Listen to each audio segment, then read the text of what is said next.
This is my list of the top 5 best wicketkeeper batsmen of all time. So before starting this list, I just want to make one thing clear.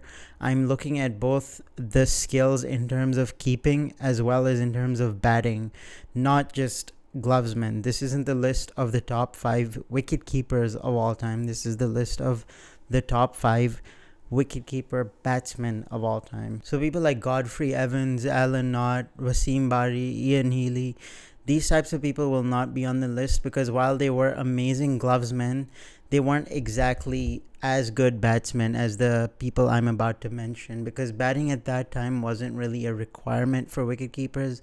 Like, yeah, you were supposed to be able to hold a bat, but you weren't supposed to really contribute much with the bat. So at number 5, I'm going to go with Andy Flower. While yes, he hasn't played as many games as some of the other people on this list, he averaged nearly 55 with the bat in Test cricket while playing for a relatively weak team. He is probably also the only wicketkeeper in history who was also the greatest batsman that his country ever produced. Overall, just a very respected and admirable cricketer who does deserve a spot on the greatest wicketkeeper batsman of all time list. At number 4, I'm going to go with South Africa's Mark Boucher. Now, he's a cricketer who falls under the radar sometimes, but he has 555 dismissals to his name, which is more than anybody in the history of Test cricket. And it is not just more, it is more by far. He has, I think, more than 100 dismissals above the person who is second on the list. Overall, just an incredible athlete, kept to some amazing quick bowlers, and just a really good fighter down the order with the bat as well. At number 3, I'm going to go with MS Dhoni, one of the greatest ODI finishers of all time. This is quite well known. He would make it into a lot of people's all-time ODI 11, and he has a man of the match in a World Cup final, which, by the way, he's not the only person in this list who has that. And he's also an exceptional keeper, especially against spin, quite well known for his stumpings. And I feel like he's the ideal person you would want behind the stumps because of his brain. He was just a brilliant tactician, especially in ODI cricket, where he could stand behind the wickets and just control all the chess pieces and lead his team to victory. And the only reason I feel like he isn't higher on this list is because this isn't just about ODIs, and his record in Test cricket with the bat isn't quite as stellar as his record in ODI cricket. At number 2, I'm going to go with Sri Lanka's Kumar Sangakkara, probably the most graceful and complete wicketkeeper batsman of all time.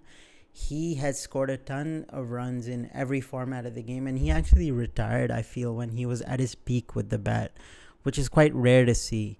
And he was just an incredible glovesman overall. Just look at some of his dismissals on YouTube. He has some absolutely mind-blowing dismissals. And what else is there to be said about Sangha that hasn't already been said? My number 1 choice is going to be very obvious. I'm going to go with Adam Gilchrist. Now, Gilchrist is my personal favorite cricketer of all time. But even if you leave aside my personal bias, I feel like there's no other person who can occupy this number 1 spot. He just revolutionized what it means to be a wicketkeeper batsman. Just an out-and-out match winner in every format of the game. Explosive, destructive, would come down the order in Test cricket and absolutely demolish bowlers. Would open in ODI cricket where he would single-handedly win games. Has a man of the match in a World Cup final in 2007 against Sri Lanka, where he probably played the most destructive World Cup innings of all time. And he was just an incredible wicketkeeper against spin, against pace, against everything. Just the first name I would want in my 11. And just one more thing about Gilchrist. I feel like he's the greatest cricketer of all time, and I'll give you my reasons. So the Australia of the 2000s was probably the most dominant team in history. And I feel like Gilchrist had a big role in that. So that whole team was full of amazing cricketers. But if you compare on an individual basis to cricketers from other teams, this is why Gilchrist stands out. So that team had great openers. For example, you had Hayden opening, but if you look at other teams, they also had some amazing openers. Sehwag comes to mind from India. And then they had an all-time great fast bowler in the form of McGrath. Now, you could argue that he could be rivaled by people like Wasim Akram, people like Shoaib Akhtar, people like Shane Bond, and so on.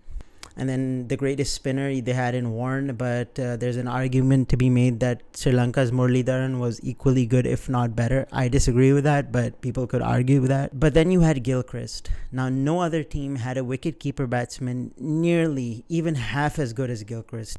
he was just on another level. And still to this day, he remains on another level. No one can rival him as a wicketkeeper batsman.